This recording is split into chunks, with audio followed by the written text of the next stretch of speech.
مولا خود جنرل ہیں، جب حاکم بنے تو امیر المومنین نے لشکر کا جنرل کسے بنایا؟ مالک اشتر کو بنایا۔ اب پہلے زمانے میں جنرل اتنے پروٹوکول کے ساتھ نہیں چلتے تھے۔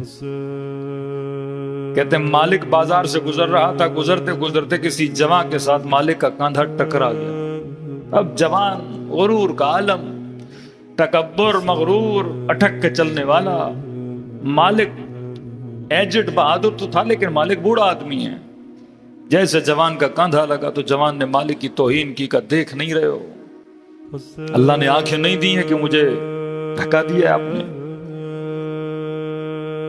تو جناب مالک نے کہا میں نے نہیں دیا، آپ ٹکرائے۔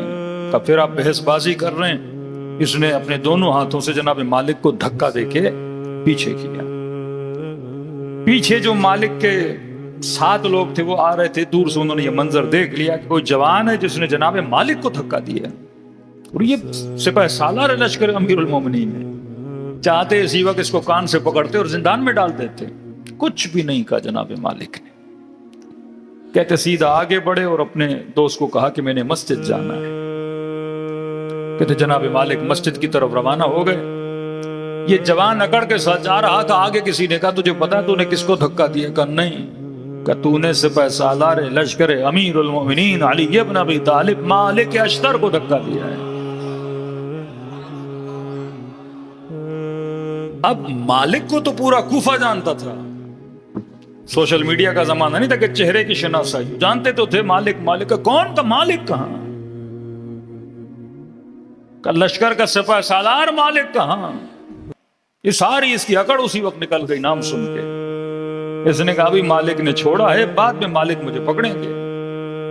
کہا جلدی جاؤں تاکہ معافی مانگوں اور ایسا نہ ہو کہ کل میرے لیے خطرات باعث ہو جائیں۔ اس نے جلدی جلدی دوڑ لگانا شروع کی، جناب مالک کا پیچھا کرنا شروع کیا۔ کا پیچھے کرتے کرتے دیکھا جناب مالک مسجد میں گئے، اور مسجد میں جاتے ہی اللہ اکبر کر کے نماز پڑھنے لگے۔ یہ جوان کہتا ہے میں جناب مالک کے پیچھے بیٹھ گیا کہ بھائی مسجد ہے، اللہ کا گھر ہے، وقت نماز ہے، معافی بڑی آسانی سے مل جائے گی، کل ایسا نہ ہو کوئی کیس لگا کے مجھے زندان میں بھیج دیا جائے۔ کہتا ہے 2 رکعت نماز پڑھی، بس مالک نے وقت واجب نماز بھی نہیں تھا، اچانک مسجد میں آئے، 2 رکعت نماز پڑھی، نماز ختم کی، فوراً سجدے میں گئے۔ کہ اب میں اور قریب آیا کہ سجدے سے سر اٹھائے تو مالک سے معافی مانگوں۔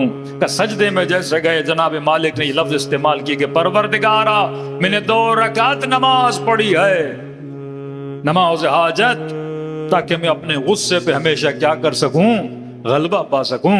پروردگارا آج جس جوان نے میری توہین کی، میں مالک اس کے گناہ کو معاف کرتا ہوں، تو مالک کے گناہوں کو معاف کر دے۔ یہ جوان کہتا میں پریشان ہوا، اسی نیت سے جناب مالک نے سر اٹھایا، اس نے معافی مانگی۔ مالک نے کہا غصہ تو بہت تھا، لیکن امیر نے یہ سکھایا ہے کہ اپنے غصے کو کمزور پہ استعمال نہ کیا کرو۔ کہاں یہ غصہ صفین میں دکھاتا ہوں میں، امیر شام کے لشکر کے مقابلے میں آتا ہوں، پھر تو جا کے مالک کی دھاڑ کو دیکھ۔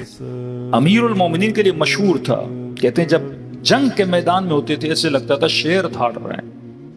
اور قمبر کہتے ہیں یہی علی اندھیری راتوں میں جب مصلی عبادت پہ ہوتے تھے ایسے لگتا تھا کوئی 8 سال کا بچہ رو رہا ہے، یقین نہیں آتا تھا یہ وہی علی ہیں۔ صبح میدان میں دھاڑ رہے تھے، رات کو چھوٹے بچے کی طرح رو رہے ہیں، کیونکہ علی کو پتا ہے دھاڑنا کس کے سامنے ہے اور رونا کس کے سامنے ہے۔